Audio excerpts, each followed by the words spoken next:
customers turned competitors. Once among the world's largest importers of weapons, Gulf defence companies are shifting into ambitious exporters. Homegrown, self-sustainable, global. It's nice to have control on your own destination and to be able to be really sovereign and have control over your assets.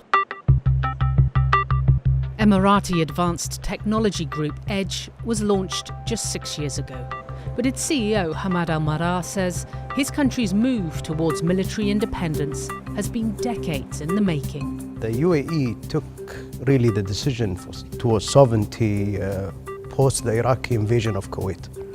So back in 1991, 1992, where we needed to have some form of self-reliance. A young company when you consider the precursor to US defence group Lockheed Martin started out more than 100 years ago. But Al-Marah says Edge is not trying to reinvent the wheel. Because these things are not monopolized anymore like they used to be, start where others have reached, rather than going and replicating again. We have 3 areas that we want to be, if not the player, the players. That's smart weapons, autonomous systems, and electronic warfare. Revenues were just shy of $5 billion in 2025. The company exports to over 90 countries. As with any defence company, global instability is an opportunity. Somewhere like Europe, I mean, that must be quite a significant market for you at the moment, especially with what's happening with Russia and Ukraine. There's an urgent need for them to build up their defence supplies. Through our mergers and acquisitions that we have done, we have so much of activities we're addressing there. We have many ventures, we have many licensing opportunities that we're actually working through. And it's really partnership on every level. According to the International Trade Administration, the UAE has cut its arms imports by more than 40% over the past decade, but it is still one of the world's biggest defence spenders.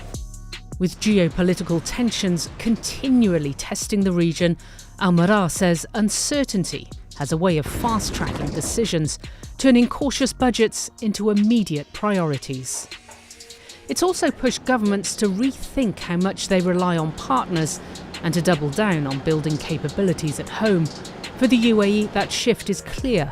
Invest more locally. The UAE is hunting for technology, IP transfer, tech transfer.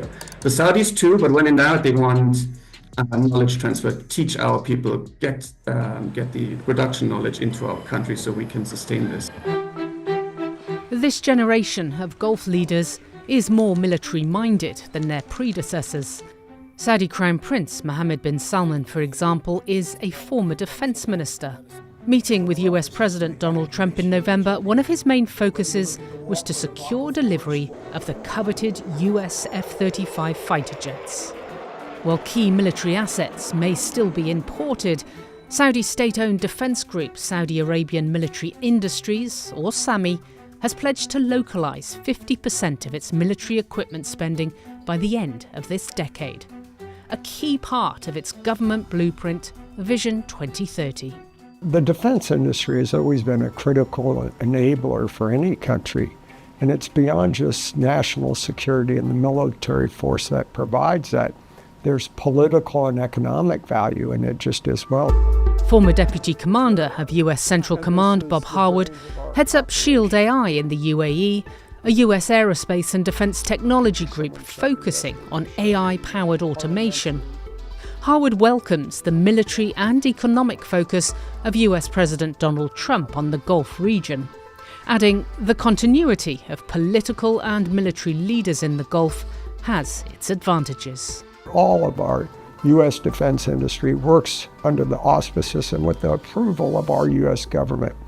So when you see one administration change, and that can be every 2 years, it can be 4 years, the policies that enable the U.S. defense industry to sell to these customers changes, and we've seen that flip, and that's a real challenge for us.